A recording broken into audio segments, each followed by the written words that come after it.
ये कहानी है विश्व के सबसे बड़े महाकाव्य की, जिसमें योग है, यथार्थ है, विवेक है, परमार्थ है, सत्य ज्ञान का दिव्य प्रकाश है, आध्यात्म का महाआकाश है। ये दर्पण है हर मन के विवाद का, दृश्य है आत्मा और परमात्मा के संवाद का, मानवता का होता है जिससे उद्धार। यही है सच्ची गीता सार, अंधकार से प्रकाश की ओर।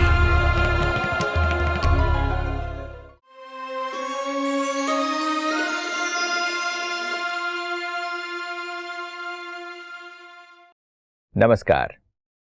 अंधकार से प्रकाश की ओर सच्ची गीता सार इस कार्यक्रम में आप सभी का स्वागत है। परमात्मा से जो प्रार्थना की जाती है कि हमें असत्य से सत्य की ओर ले जाओ, अंधकार से प्रकाश की ओर ले जाओ, तो जब परमात्मा ये करने लगेंगे तो क्या हम चलने को तैयार होंगे? हमने कहा कि उसकी ओर ले चलो, अब वो कहें कि चलिए अब मैं आपको ले चलता हूँ, हम में से कितने लोग जाने को तैयार होंगे? न जाने ऐसी कितनी भ्रांतियां हमने गीता में भी देखी हैं। परमात्मा के सही ज्ञान को नहीं समझने के कारण, एक मिसअंडरस्टैंडिंग के कारण सारा ही सूत मूंझा हुआ नजर आता है। आइए आज ऐसे ही एक विषय पर बातचीत करते हैं। हमारे साथ स्टूडियो में ब्रह्मा कुमार ब्रजमोहन भाई साहब हैं। भाई साहब, आपका स्वागत है। ओम शांति। बड़ी मजेदार बात यह है कि गीता में ये शब्द आता है कि मैं धर्मग्लानि के समय पर आता हूँ, जब सब कुछ ही खेल बिगड़ा हुआ है तब आकर मैं सत्य धर्म की स्थापना करता हूँ। इसमें एक बड़ा मज़ेदार प्रश्न ये होता है कि परमात्मा से कौन मिल सकता है? ऐसे समय पर जब परमात्मा अधर्म के समय पर आता है, धर्मग्लानि के समय पर आता है, तब कौन उनसे मिल पाएगा, कौन उन्हें पहचान पाएगा? एक प्रश्न उठता है कि लोग जब पूजा पाठ इत्यादि करते हैं वो कहते हैं कि नहीं, नहा धो लेना चाहिए, अगर तुम पवित्र रहोगे तो ही तुम परमात्मा के पास जा सकते हो। मगर ये प्रश्न आता है कि परमात्मा क्या पवित्र जो ऑलरेडी हैं उनसे मिलने आता है या जो पतित हैं उनको मिलने आता है? ये एक बहुत ही इंटरेस्टिंग और जिसको लोगों ने इग्नोर कर दिया है ऐसा प्रश्न है। भगवान ने कहा है परित्राणे साधु नाम, अच्छे लोगों को मैं मुक्ति पार तार देता हूँ। अब इससे कोई व्यक्ति क्या सोचेगा कि मैं अच्छा बन जाऊं तो भगवान मुझे मुक्ति दे देगा। कर्म तो मैंने करना है, अच्छा मुझे बनना चाहिए। इसलिए मनुष्यों ने कितनी सारे कर्म कांड, कितनी सारी भक्ति मार्ग की पद्धतियाँ बनाई हुई हैं और जन्म जन्मांतर से चली आ रही हैं, बड़ी भावना से, श्रद्धा से। यद्यपि वहाँ पर जाओ तो वो बात नहीं रही जो पहले हुआ करती थी, फिर भी आस्था है तो लोग सारा कर्म कांड कर रहे हैं। बेसिक यही है कि मैं अच्छा बन जाऊंगा, साधु बनूंगा, शुद्ध अच्छा बनूंगा तो भगवान मिले। नहीं बना तो विनाश है जो दुष्टता, तो मेरे लिए खतरा है। दूसरी बात, हम भगत शब्द कहते हैं, भक्त।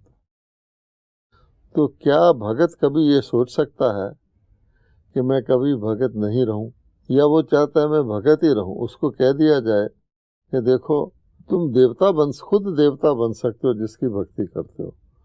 ना तो उसके इमेजिनेशन में आ सकता था, ना वो इस बात को मानने को स्वीकार है। वो कहेगा भगवान की मूर्ति भी बनी रहे, मैं भगत भी बना रहा हूँ। अर्थात भक्ति भी शुरू से चली आ रही है। वो कभी सोच ही नहीं सकता कि भक्ति मैं क्यों करता हूँ, भक्ति का पर्पस क्या है, भगवान मिल भी जाए तो उसके बाद मैंने क्या करना है। तो बड़ा कंफ्यूजन सा है। कह देते हैं, जैसे आपने कहा कि भगवान अभी कह दे कि चलो तो मैं तैयार हूँ। नहीं, मैं चाहता हूँ वो मूर्ति रहे, मैं भक्ति करता रहूँ, कीर्तन, यही परिस्थिति साज बजता रहे, ऐसा होता। तो कहने का भाव ये है, इस कॉन्सेप्ट को हमें दूर करना, क्योंकि हमने विनाशी चीज़ों को अविनाशी मान लिया है, इसलिए अविनाशी चीज़ों से हमारा ध्यान हट गया। हम कहते हैं दुख सुख शुरू से चला, कहते हैं कि नहीं? अच्छा बुरा शुरू से चला आ रहा है। फिर क्या कहते हैं, पहले थोड़े कम खराब लोग होते थे, अच्छे ज़्यादा होते थे। अब कुछ खराब ज़्यादा है, अच्छे कम है। लेकिन ऐसा नहीं हो सकता। उनके दिमाग में ही नहीं आता कि अंधकार से प्रकाश की ओर कह रहे हो, तो अंधकार के समय प्रकाश नहीं है, प्रकाश के समय अंधकार बिल्कुल नहीं है। ऐसा नहीं कि प्रकाश में भी थोड़ा थोड़ा अंधकार है। कोई कह के ऑनेस्टी में भी थोड़ी थोड़ी डिसऑनेस्टी अलाउड है। ये है बेसिक बात। आपका प्रश्न बहुत सही है। एक डॉक्टर को लीजिए, पहली बात क्या है, जैसे आपने कहा धोबी के पास मैले कपड़े जाएंगे या कोई साफ कपड़े कहेगा मुझे धो दो, कोई डॉक्टर के पास हेल्दी व्यक्ति जाएगा या पेशेंट जाएगा। तो भगवान का मेन काम क्या है, उसने गीता में खुद ही कहा हुआ, और भक्ति में एक्नॉलेज करते हैं, खुद कहते हैं विषय विकार मिटाओ। इसका मतलब ये मेरा रोग है, मैं मूर्ख खल कामी, ये मेरा रोग है, कहते हैं ना। तो ये रोग है, और ये भी कहते हैं मिटाने वाला तू है। अब बेसिक क्वेश्चन ये है कि परमात्मा से मिलकर हमारे रोग दूर होंगे। पतित पावन परमात्मा है, या हम अपने रोग खुद ही दूर कर सेल्फ मेडिकेशन करके परमात्मा से मिलेंगे? ये बहुत बड़ा प्रश्न है। वास्तविकता में ये चीज पता चलता जब आपने कहा पतित पावन। परमात्मा का काम ही है पतितों को पावन करना। हम पावन बन के उनके पास नहीं जा सकते। जब पतित हो गए हैं तब परमात्मा का अवतार। अब गीता में क्या कहा गया, सारे समाज में दो ही संपदा है, दो ही संपदा हैं, एक आसुरी संपदा है और दैवी संपदा है, तीसरा संपदा नहीं है। ठीक है। अब कोई कहे कि दिन और रात के चक्कर में दो ही बातें आती हैं, एक रात्रि का समय होता है और दिन का समय होता है जी। अब आप देखिए कि जब दो ही समय हैं तो एक समय को दूसरे में परिवर्तन करने वाला भी चाहिए। आसुरी संपदा को दैवी संपदा अपने आप तो नहीं बन जाएगी नहीं। और कोई चीज गिरावट में आ जाए तो उसकी गिरावट ही बढ़ेगी। रुकना तो ऊपर चढ़ना तो कोई रुकेगी भी नहीं, उसकी तो गिरावट ही बढ़ेगी। बिल्कुल। और जितने हमारे धर्म स्थापक आए हैं उन्होंने गिरावट की गति को रोकने की कोशिश की है कि तेजी से ना हो जाए। जैसे एक आदमी ने बूढ़ा तो होना ही है, इसको तो कोई रोक नहीं सकता, लेकिन मैं समय से पहले बूढ़ा ना हो जाऊं, इसलिए लोग प्रिकॉशन लेते हैं, और नहीं लेते तो समय से पहले हो जाते हैं। तो सारा मामला ये है कि जब नई से पुरानी होनी ही है, डिस्पाइट ऑल अदर एफर्ट्स, उसको प्रोलॉन्ग कर सकते हैं। एक दिन तो आएगा जब पुरानी हो जाएगी, अब उसको नहीं कौन करे। क्वेश्चन ये है। आसुरी संपदा बन गया तो दिखता है कि भोग विलासी दुनिया है, यही सुख है, कोई भगवान वगैरह नहीं, हम देख रहे हैं पति पत्नी से संतान पैदा होती है, ये दुख है, ये सुख है। अब ऐसी परिस्थिति में इसको चेंज करके ये टोटल अंधकार में जी रहे हैं, दुखी हो रहे हैं। सुना है कोई योग था, तो योग जानते नहीं तो नकली योग भी बना लिए कि मैं आसन कर लूंगा, मैं योगी बन गया। तो भगवान कहता है हर चीज की नकल यहाँ मौजूद है। भगवान का घर सारी दुनिया शिवालय था, तो शिवालय अलग अलग बना दिए, ये है शिवालय, बाकी बाहर क्या है उससे कोई मतलब नहीं। अच्छा, लॉ एंड ऑर्डर है, ये कोर्ट है, ये थाना है, बाहर क्या है उसका कोई मतलब नहीं। तो कहने का ये तो सिंबॉलिक है ना, तो सिंबॉलिक में मंदिर भी बना लिए। लेकिन भगवान कहता है कि पावन बने, उसका कोई सैंपल है? हाँ, पावन का भी सैंपल है। जो पावन है वो पतित नहीं है। जैसे देवी देवता हैं, उसके आगे जाके कहते हैं हम नीच पापी कपटी, पतित का बताते हैं। आप सर्वगुण संपन्न 16 कला संपूर्ण, पावन का भी बताते हैं।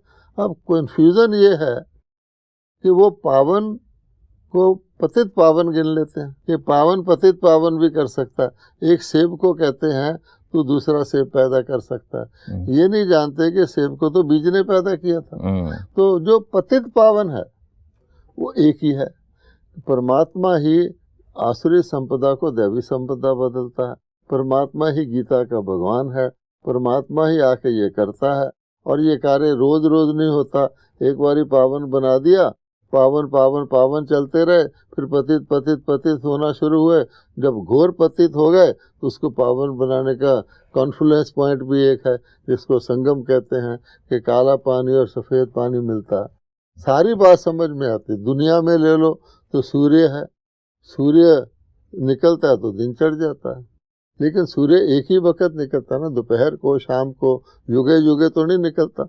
तो सारी बात यह है कि डॉक्टर ने इलाज करना है। चलो पतित पावन स्पिरिचुअल डॉक्टर है भगवान। अब पतित, उस पावन ने पतितों को मिलकर उनको पावन करना है, या जैसे लोग समझते हैं इतना बड़ा पावन भगवान है, पतित पावन भूल जाते हैं, बहुत पवित्र, होली है, होली।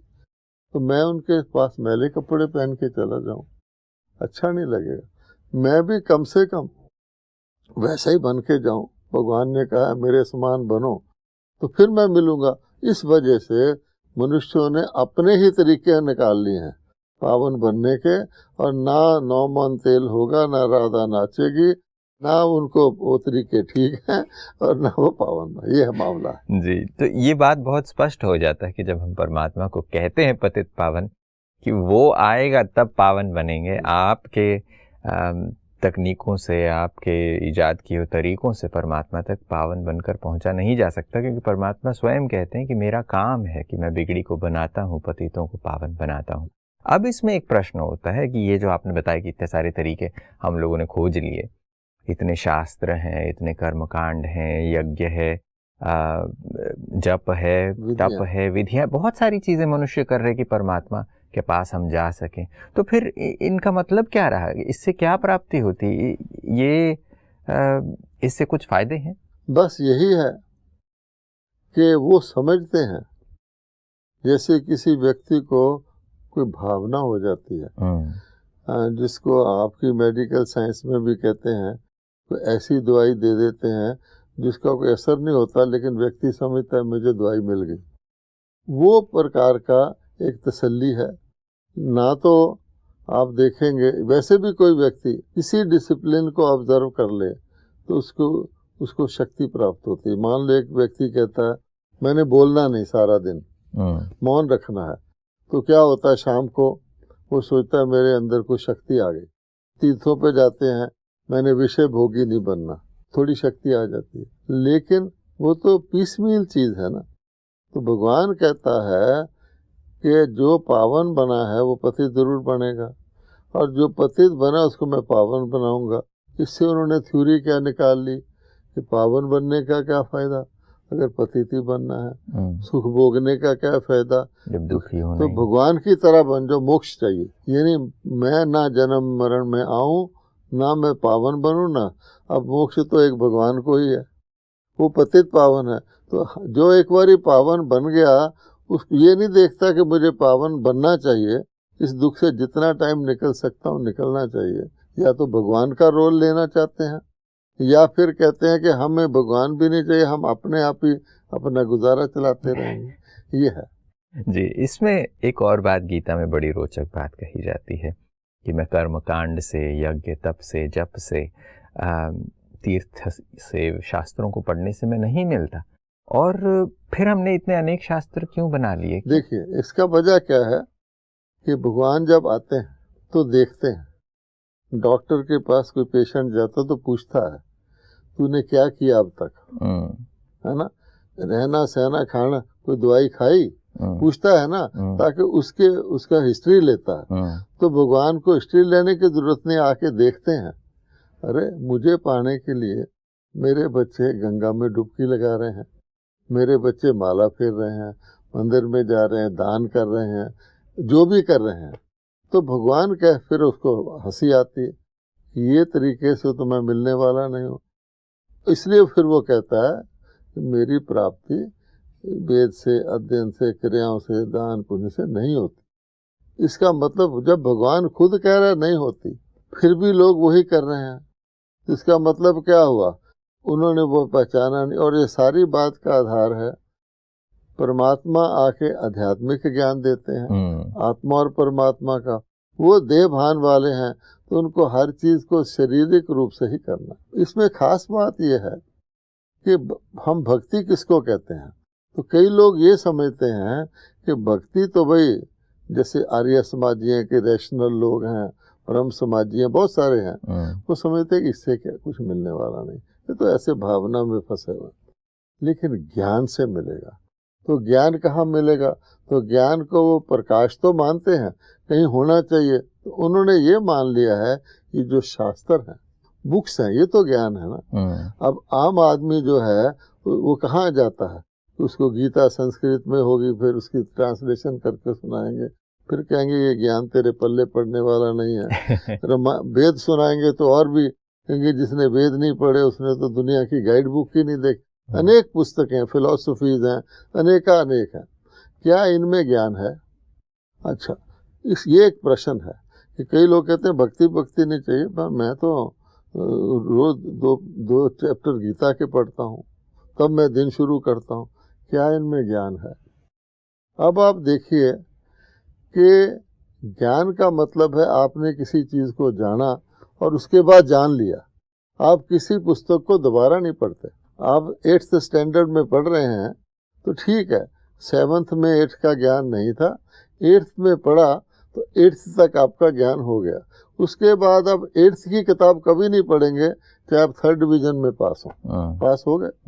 क्या वजह है कि अगर हमें ज्ञान इन पुस्तकों से मिलता ही तो वेद को 6 बारी पढ़ लो, 10 बारी पढ़ लो, 1 जन्म पढ़ लो।